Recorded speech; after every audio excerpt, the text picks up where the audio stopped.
of Environment to make our environment clean. So, as a government, it is incumbent upon us now to sit down with them, address this issue, and see that we have a win-win. A win-win whereby the government will be collecting a lot of revenue by pooling. You know, if we have 1,000 traders paying that 10,000, that is like 1,000,000 shillings. But if you have 100 traders, 10 of them paying, we are going to lose. So, Mr. Speaker, sir, this petition seeks to urge the Nakuru County government, and I know the public participation for finance bill is coming, let them relook on this issue so that we should not be punitive on employing so much money on the issue of licensing. We should encourage. I am guided by the Nakuru is called a home of unlimited opportunities. But if we continue this way, I think we are deriving our people on the said opportunities. So the prayers of the petitioner is to review on that issue of licensing, and the licensing should be accommodative to all. Thank you, Mr. Speaker. Thank you, the Honorable Deputy Speaker. On behalf of the Nakuru County Metal Dealers, I now hereby commit that petition to the Committee on Trade, Tourism, Cooperatives and Planning. Chairperson, Vice Chairperson of Trade Committee. Do we have a member of Trade Committee in the House? Take note and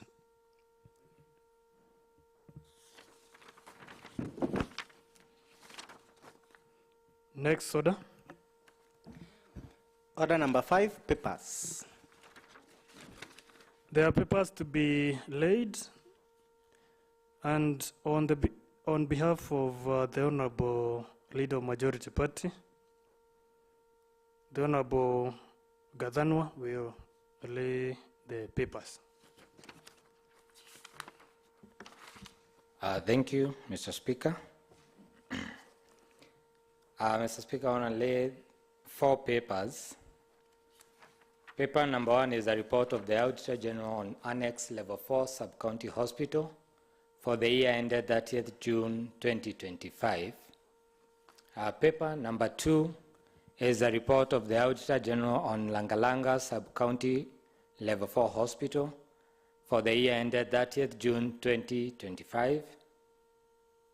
Paper number 3 is a report of the Auditor General on Subukia Sub-County Hospital for the year ended 30th of June 2025.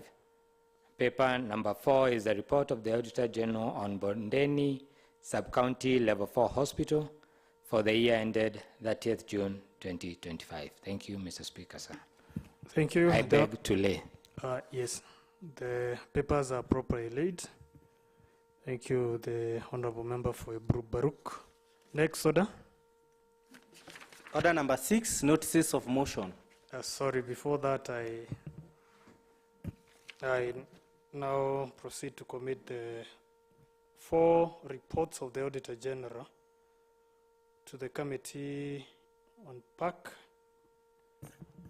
Chairperson, Vice Chairperson, a member of the committee. Noted, Mr. Speaker. Yeah, thank you. Next order. Order number 6, notices of motion. Next order. Order number 7, statements. Next order. Order number 8, resumption of debate. Members, yesterday we adjourned the debate, and so we proceed to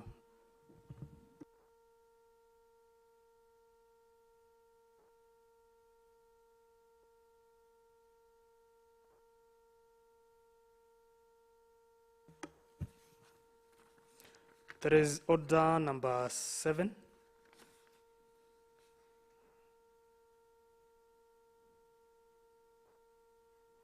For for statements. We start with requests for statements. The first request is coming from the Honorable Wadhiai, the Honorable Member for Shabab Ward.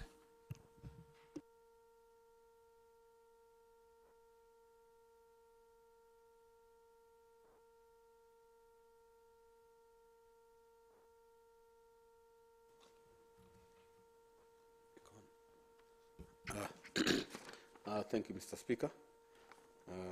Mr. Speaker, pursuant to the provision of Standing Order number 47 2C, I rise to seek a statement from the chairperson of the Sectoral Committee on Health Services regarding the status of reconstitution of hospital boards within the county. Mr. Speaker, the Public Health Act 2017 provides for the establishment, composition, functions, and tenure of hospital boards. These boards play a fundamental governance and oversight role in our health facilities. They guide strategic direction, oversee financial management, and support policy implementation, and ensure that hospitals remain accountable and responsive to the communities they serve. Members serve a renewable 3-year term as prescribed under the law. Honorable Speaker, the term of the hospital boards within the county expired in the year 2025. And to date, the process of reconstitution has not commenced. The failure to initiate the reconstitution process exposes our hospitals to potential weakness in oversight, financial management, and institutional accountability.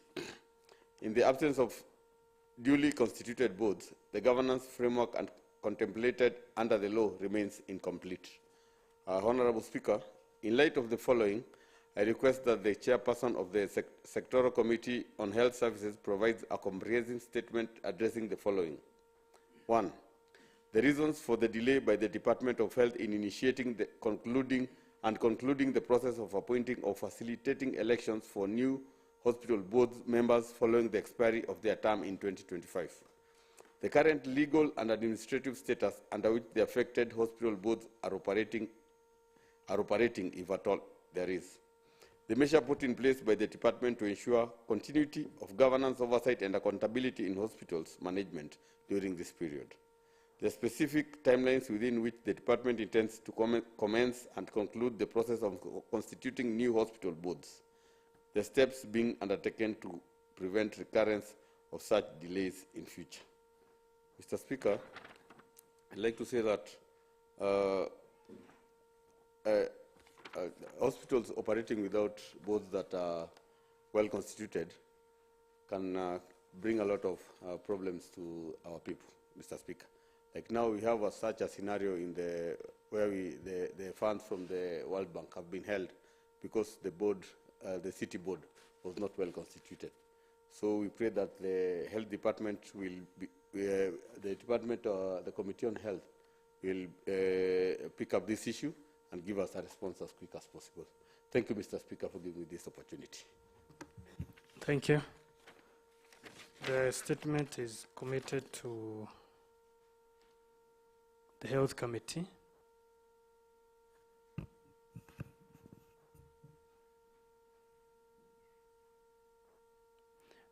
And now this is a straightforward issue that does not need a lot of time, a lot of background checks, because if it's boards for the areas or the health facilities that are owned by the county, they are known.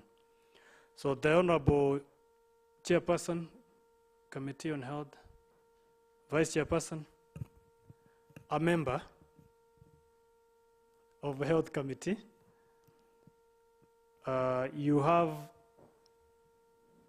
14 days to give a comprehensive report, comprehensive response to that request for statement. Noted, Mr. Speaker. Thank you.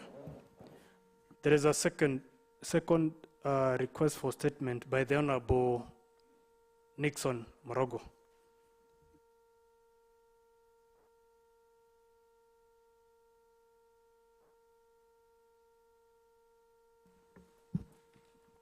Thank you, Mr. Speaker, sir. Honorable Nixon Morogo. I'm here on behalf of Solai Ward, seeking a statement.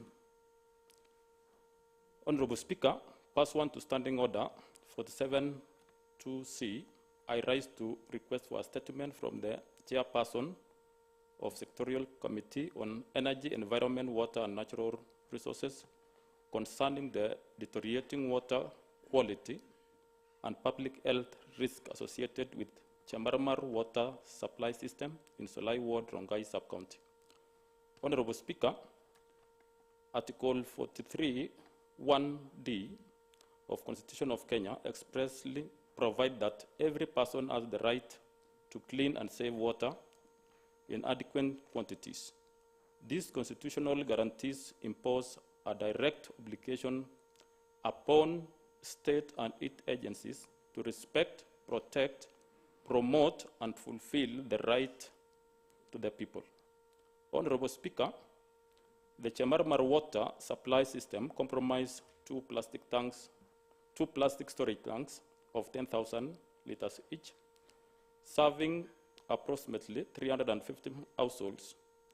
The system is solar powered, protected but not gated, and no form of water treatment is currently undertaken prior to distribution through a communal collection point. Honorable Speaker, the residents have raised grave concerns regarding the quality and safety of water supplied through this system. Specifically, the community reports that the water is highly turbid, possesses an undesirable taste and smell. The causes significant brown staining on storage tanks, pipes, and the concrete support structures. Honorable Speaker, subsequently, technical assessment and water sampling was conducted on 6th November 2025 at the source and from the two storage tanks. The collection point supplied by the second storage tank revealed the following. 1. Elevated levels of iron and manganese, evidenced by water turning brown upon exposure to air due to oxidation of dissolved metals. Second, elevated turbidity levels include intermittent sediments resuspended during water flows. Third, significant brown staining consistent with high iron and manganese content. And microbial contamination occurring post-storage due to both tanks being left open, therefore exposing water to environment contamination. Honorable Speaker, the absence of any structured treatment process, particularly aeration and filtration and disinfection, coupled with unsecured storage infrastructure, poses a potential public health risk to approximately 350 household dependents on this supply. Mr. Speaker, the right to clean and safe water in adequate quantities is a fundamental entitlement, and it is of imperative that urgent remedial action be undertaken to ensure compliance with public health standards and to protect the welfare of residents of Chamarmar and their livestock. Honorable Speaker, I therefore request that Chairperson of the Sectorial Committee, Energy, Environment, Water and Natural Resources provide a comprehensive statement on the following. 1.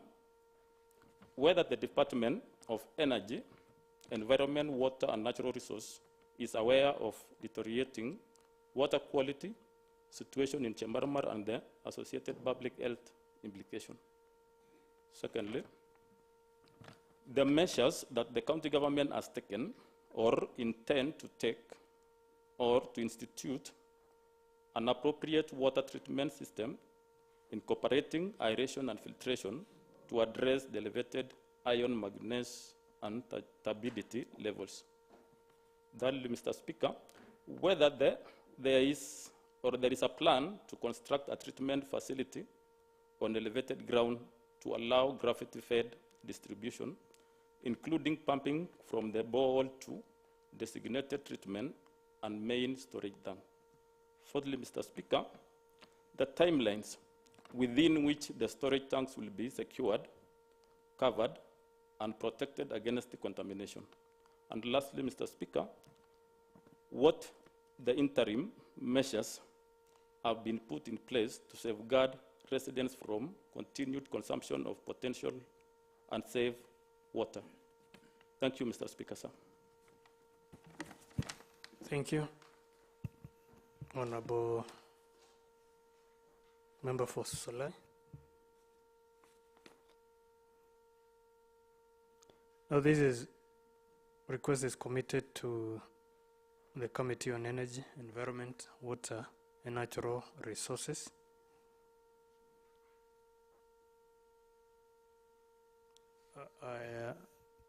A member? Or I can't see the chairperson. Yeah, you have 21 days to give a comprehensive report and response before this House for the Honorable Member. Noted, Mr. Speaker.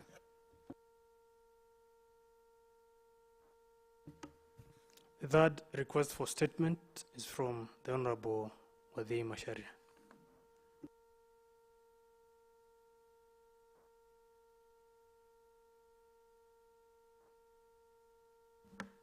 Thank you, Mr. Speaker.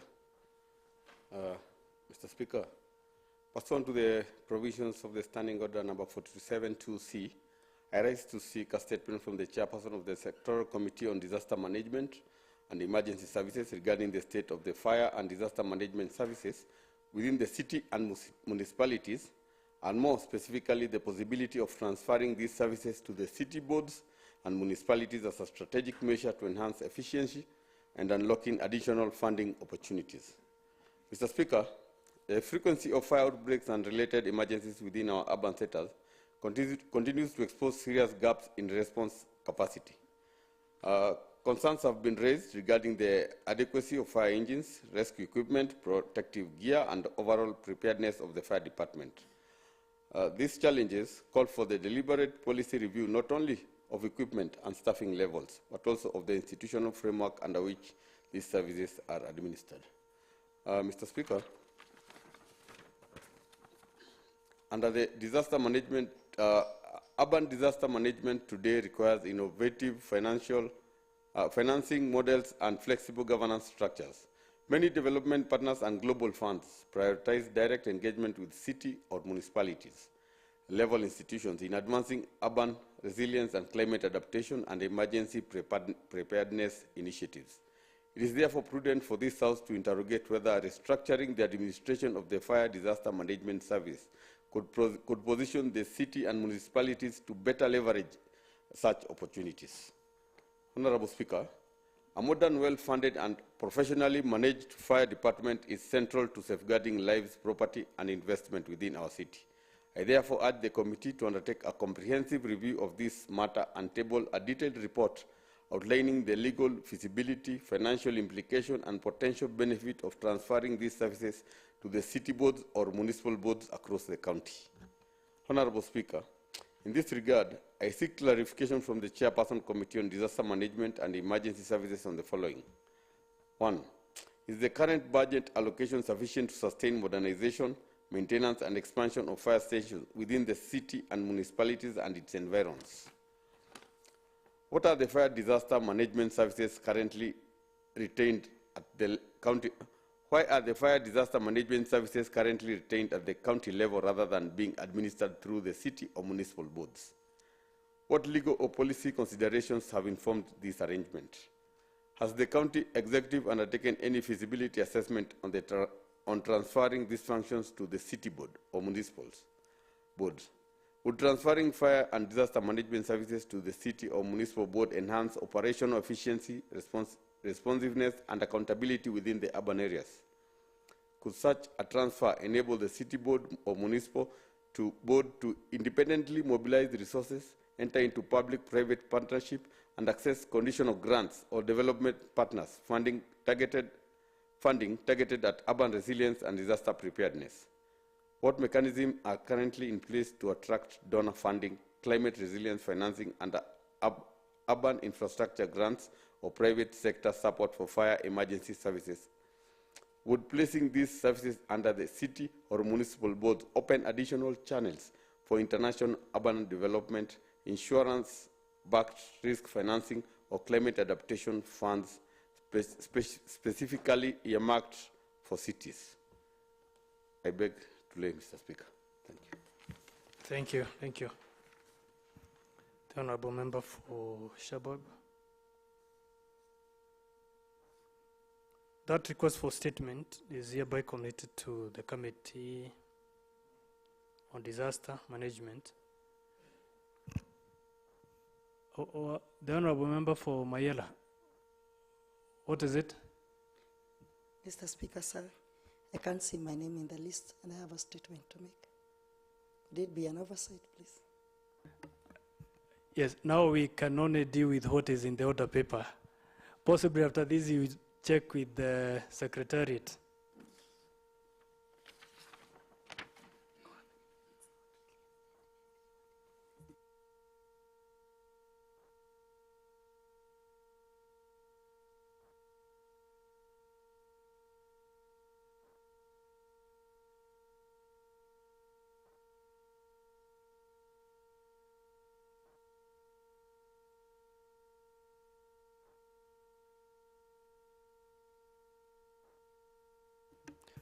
So now, before the Honourable Member for Mayela raises her point, now this request for statement from Honourable Adhiai is committed to the Sectoral Committee on Disaster Management and Emergency Services. Chairperson? Noted, Honourable Speaker. You have 21 days to respond comprehensively, of course, attending and responding to all the issues that have been raised. Thank you. The Honourable Member for Mayela.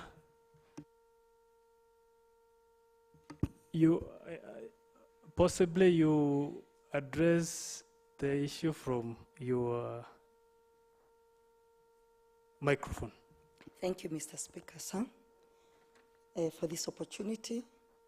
And I'm raising, in pursuant to Standing Order 47, Clause 2C, which I'm trying to... did you say, which standing order? I'm seeking further explanation as to the whereabouts of the statements I had made under Order number 47, Clause 2C. Yeah. And I rose on this floor on 9th April 2025 and 30th April 2025, seeking different statements. And one of the statements was on ownership status of Oloiden Beach. And I'm the MC for Mayela. This is in Naivasha Sub-County. And the legal ownership document for Oloiden Beach in Mayela, following constant conflict between the public and private developers. And when I asked for these statements to this date, Mr. Speaker, sir, I've never received any response from the Department of Lands. I also rose on the 9th of April 2025, and this statement was on Ngati farmers. There has been a long outstanding conflict between the Kenyan community and the Ngati farmers over ownership of land, approximately 3,000 acres acquired by Kenyan, but has continued to be under dispute between the Ngati farmers. And when I asked for this statement, I never received any explanation. The statement required the explanation of the existence of an ad hoc committee that was constituted in the previous government, and that also brought results and resolutions to the committee just before the conclusion or just before the elections of 2022. And this resolution to be implemented, Mr. Speaker, sir, and even members are still waiting because it was agreed that the ad hoc committee had sat, had agreed, had resolutions, and was supposed to be implemented by now the incoming government. And as we raise this statement to the Chairman Lands Committee, to date, we have never had any response.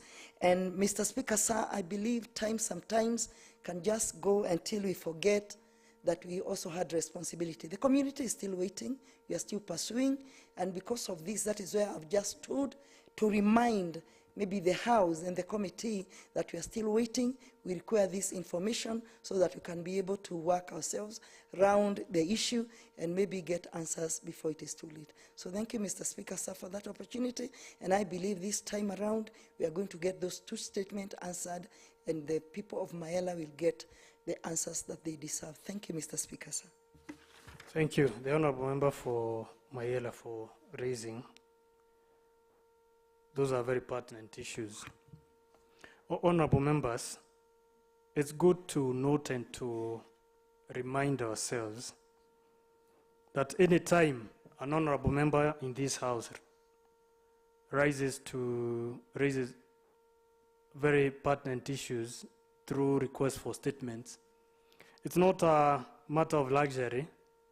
It is a matter central to the representation that the member does on behalf of the members that they represent in this House or the public of our great county.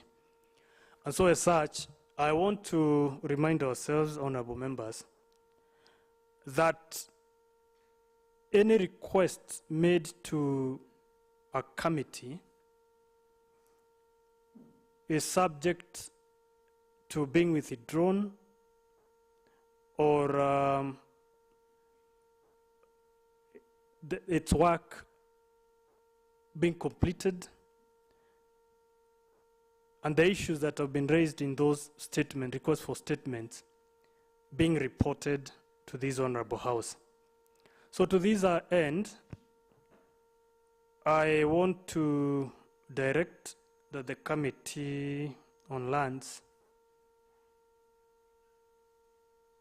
meets with the member, that is the honorable member for Mayela, in the presence of the chairperson, Ryerson Committee, coming Tuesday. And so now they can be able to come up with a plan on how the matter will be dropped or how the matter will be responded before this honorable House. So that is requested as such. The responses to, there is a response to a statement that was sought, and the response is coming from the sectoral committee, Committee on Disaster Management and Emergency Services, from the Honorable Moses Cross.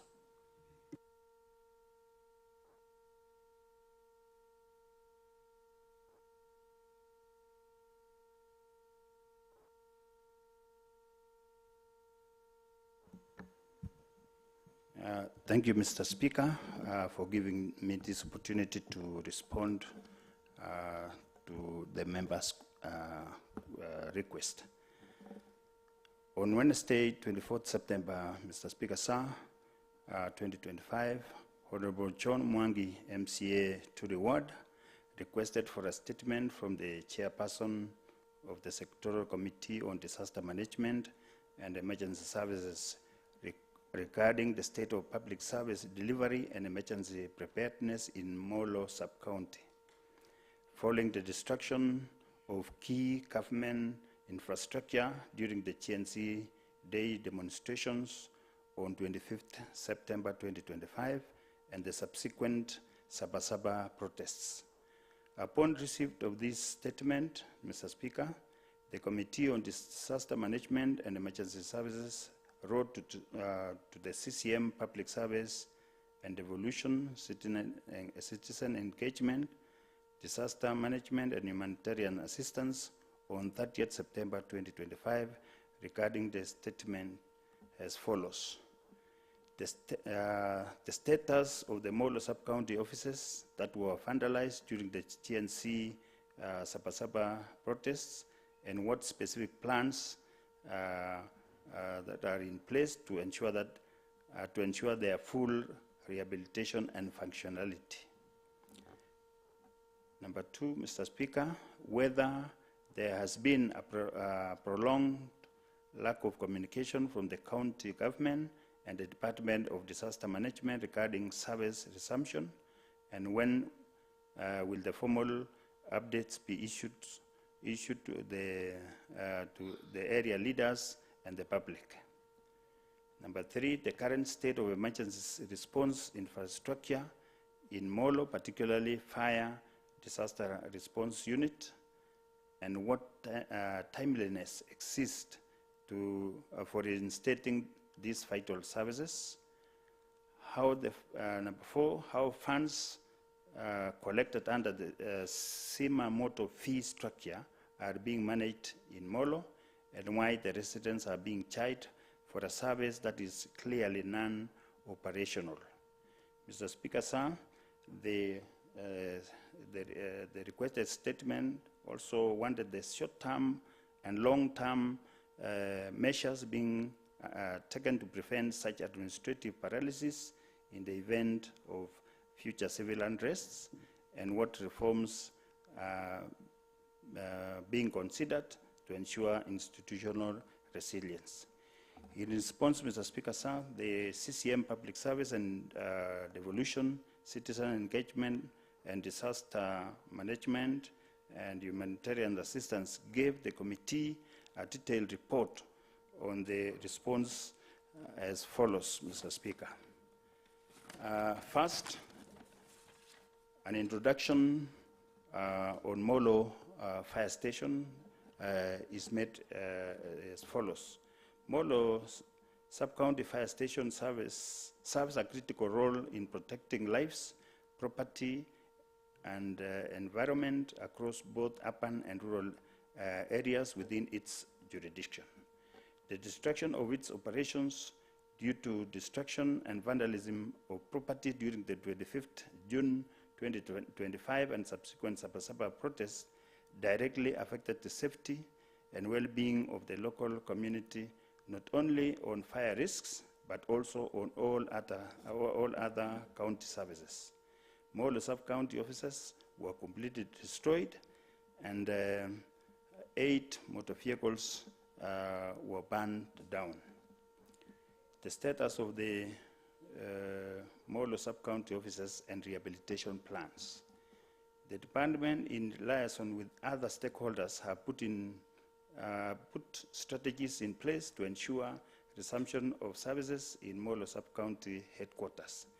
The department has provided Kenya shillings 6 million for rehabilitation of the fire station in the current budget, and once the funds are become available, the same shall be given a priority.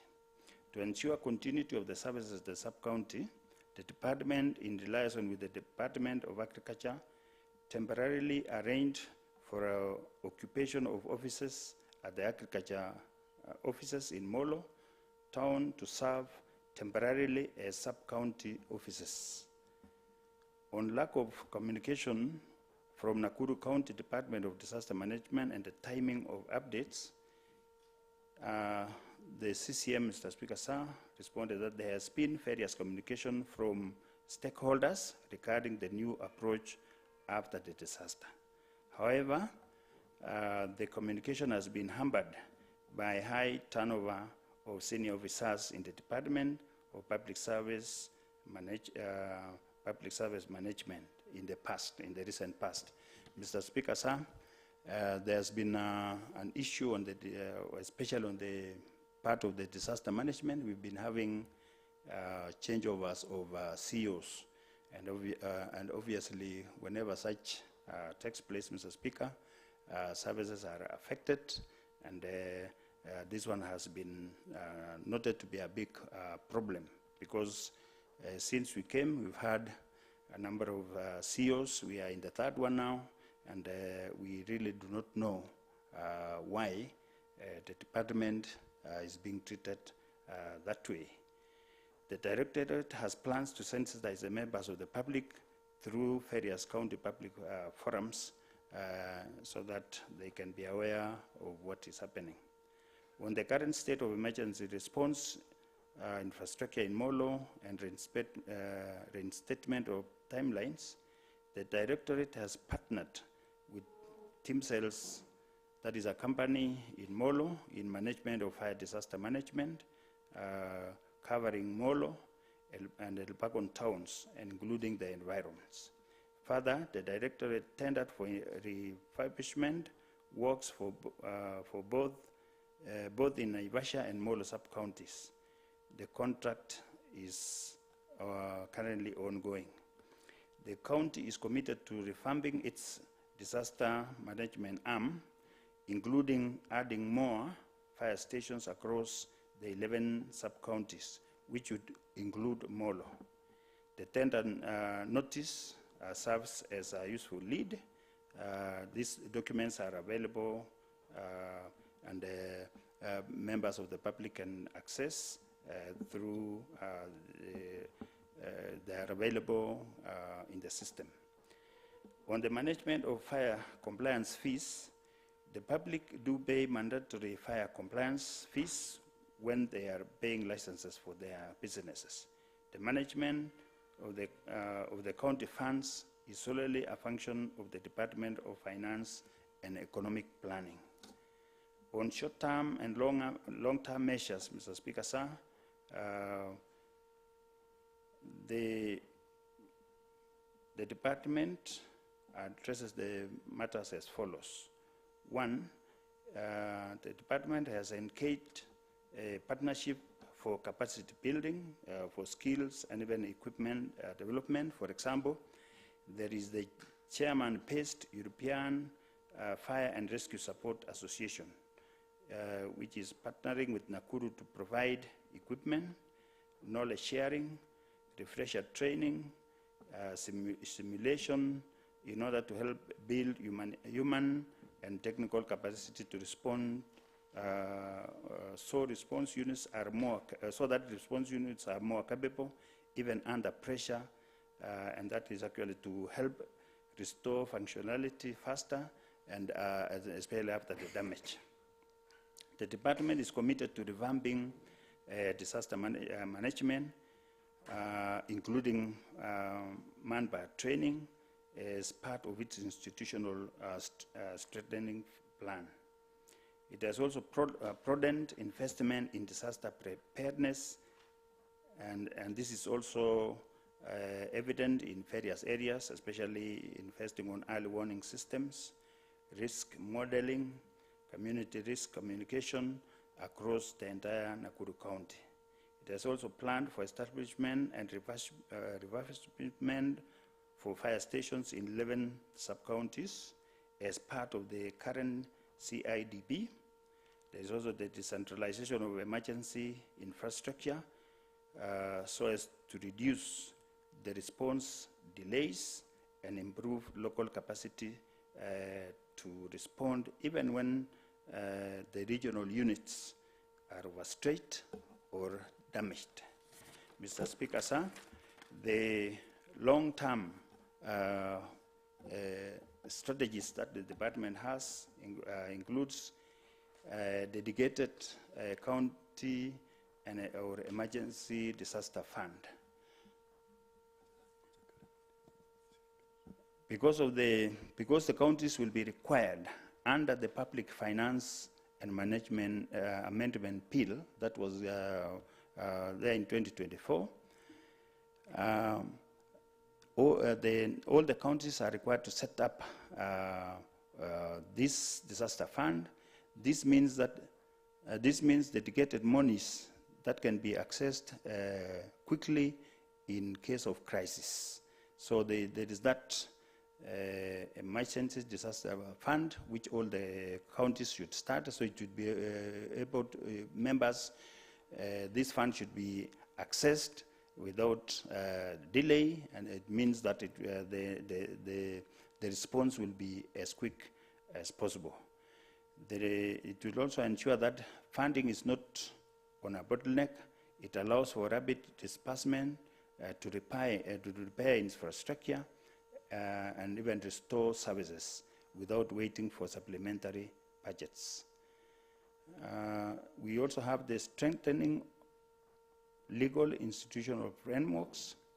The National Disaster Response Management Strategy aims at building stronger legal framework at national and county level, legal clarity to ensure accountability, continuity, less confusion during emergencies about who does what, and this will help for smoother coordination.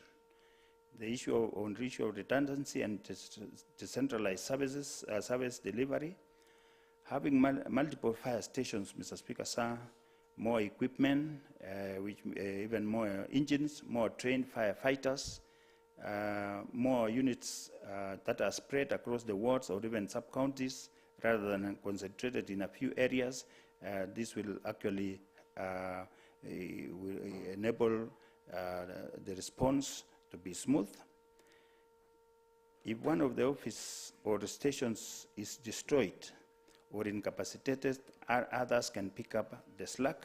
So decentralization, Mr. Speaker, sir, will improve resilience so that people can be served as quickly as possible. On community engagement and community resilience, the CCM responded that we have increasing public awareness, educating communities about the risk, involving communities in risk mapping, having local disaster committees, etc. Some of these at the moment are active, community safety awareness in partnership with various NGOs across the county. This community engagement helps local people to act swiftly, reduce damage, maintain local governance, function, and demand for accountability. Mr. Speaker, sir, that is a response from the department, and I hope, I trust that the member who sought this statement has received the information, and I hope we have answered the question adequately. Thank you, Mr. Speaker, sir. My name is Moses Koros, MCA Mauche Ward, and the chairman of this department. Thank you, sir. Thank you, sir. Thank you, Honorable Member. The Chairperson Committee on Disaster Management and Emergency Services. Now, a member for Turi is not in. So now the chair indicates that the member has been informed. I'm not sure how he was informed. So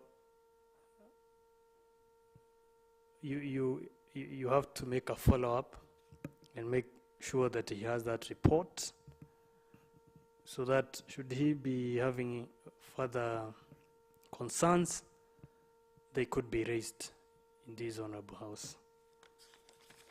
Thank you. Next order. Order number 8, resumption of debate.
Honorable members,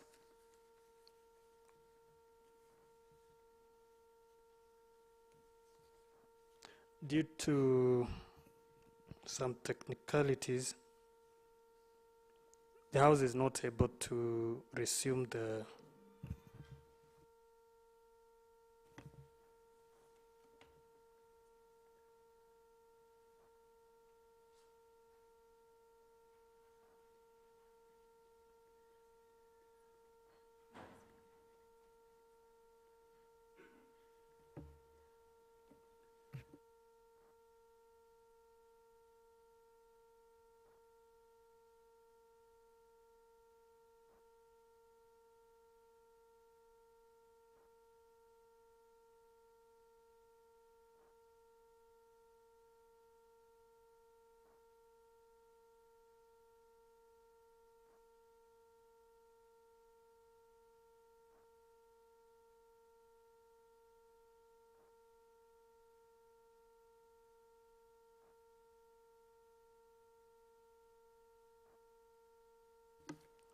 Honorable members, the House is not able to resume the debate and exposition of the public policy contained in the address of the governor. That is in accordance with the Standing Orders 38. And so as such, the resumption of that debate and discussion will be done on Tuesday at next week at 9:30 a.m. Thank you. Next order. Mr. Speaker, sir, those are the orders of the afternoon sitting. Honorable members, this House is adjourned to Tuesday next week at 9:30 a.m. Thank you.